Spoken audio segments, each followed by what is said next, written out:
Você está ouvindo os Viewpoints do Place Cloud. Pesquisadores contam histórias de lugares em diferentes partes do mundo.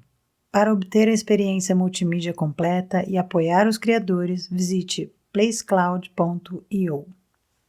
No local onde se desenrolam as duas batalhas decisivas entre portugueses e holandeses, as chamadas Batalhas dos Guararapes em 1648 e 1649, foi construída esta igreja em que estamos agora. Uma homenagem à vitória dos luso-brasileiros dedicada a Nossa Senhora dos Prazeres. Nessas colinas, cerca de 15 quilômetros do Recife, hoje fica o município de Jaboatão dos Guararapes, nomeado assim exatamente para eternizar que ali os holandeses foram derrotados pelos restauradores e suas tropas. A cidade se orgulha de ter sediado a Guerra de Restauração Pernambucana e utiliza politicamente a ideia de que neste município nasceu a pátria brasileira. Um completo anacronismo histórico típico das propagandas políticas, já que o Brasil era antes e permaneceu sendo colônia de Portugal após a partida dos holandeses. Mas vamos voltar um pouco no tempo. Quando o conde João Maurício de Nassau-Siegen, então governador-geral do Brasil holandês, deixou o país após 7 anos de governo em 1644, as garantias de boa convivência entre portugueses e holandeses foram suspensas. Sem o conde no Recife, as dívidas dos senhores de engenho com a Companhia das Índias Ocidentais foram cobradas com rigor e o sentimento anti-holandês voltou ao cerne das disputas coloniais. Entre 1645 e 1654, aconteceu o que a história regional denominou de Restauração Pernambucana. Série de conflitos que culminaram com a expulsão dos holandeses e seus líderes são chamados até hoje, por aqui, de heróis restauradores. Mas restauradores de quê? Hoje soa absurdo para nós aqui em Pernambuco homenagear essas figuras e aquele momento histórico como se tivesse sido um grande marco da independência regional, de reação contra a opressão estrangeira e do surgimento de um exército brasileiro, mesmo 2 séculos antes da fundação oficial da Força Militar Nacional.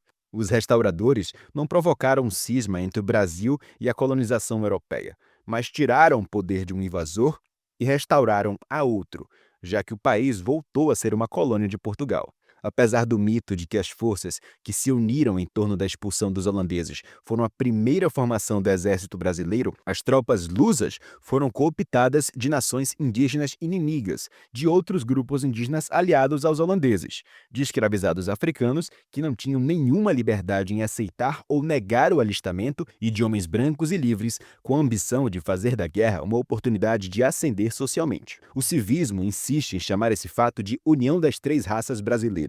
Mas o fato é que a estrutura social do Brasil permaneceu idêntica à de quando os holandeses mandavam em tudo por aqui. Manteve-se a escravidão africana, a catequização dos indígenas e a soberania europeia em terras americanas. E por fim, quem se deu bem mesmo foram os líderes brancos do movimento restaurador, entre eles o general português Francisco Barreto de Menezes, comandante de todas as tropas, e os mestres de campo João Fernandes Vieira, representante da nobreza açucareira, e Vidal de Negreiros, um rico português de carreira militar nascido no Brasil. Esses homens brancos lideraram tropas formadas também por indígenas e escravizados africanos, mas é como se eles fizessem parte de uma segunda grandeza dentro da constelação restauradora, entre aspas.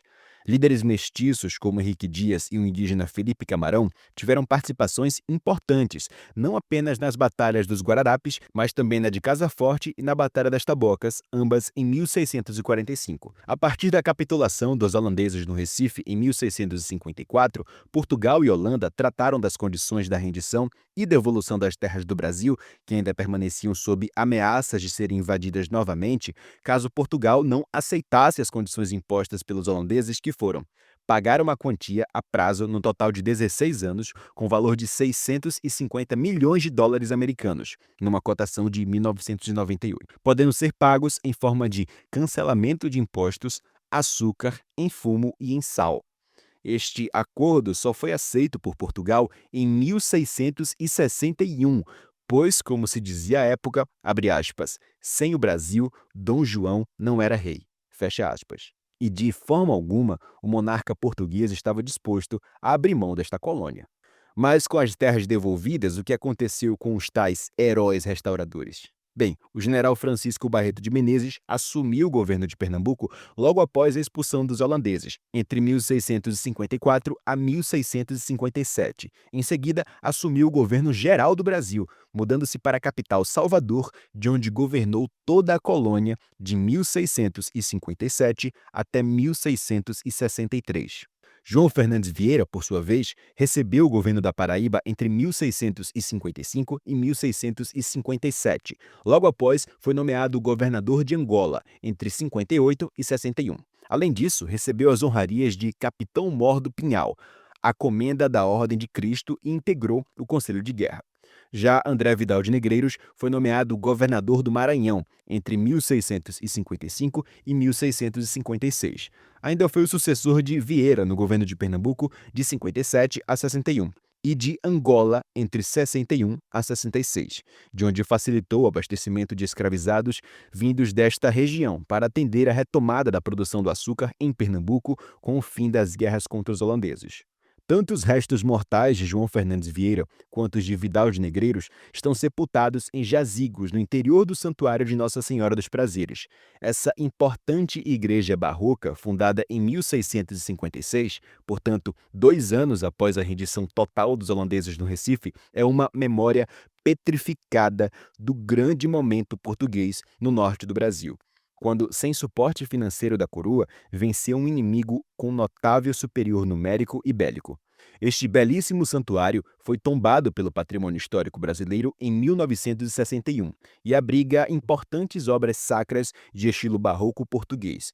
Mas esta não é a única igreja erguida pelos restauradores. Em homenagem à vitória na Batalha das Tabocas, João Fernandes Vieira mandou erguer a igreja de Nossa Senhora do Desterro, na cidade de Olinda. Na cidade de Itambé, na Mata Norte de Pernambuco, André Vidal de Negreiros mandou erguer a igreja de mesmo nome. Já Henrique Dias escolheu o Recife para mandar erguer a igreja de Nossa Senhora da Assunção.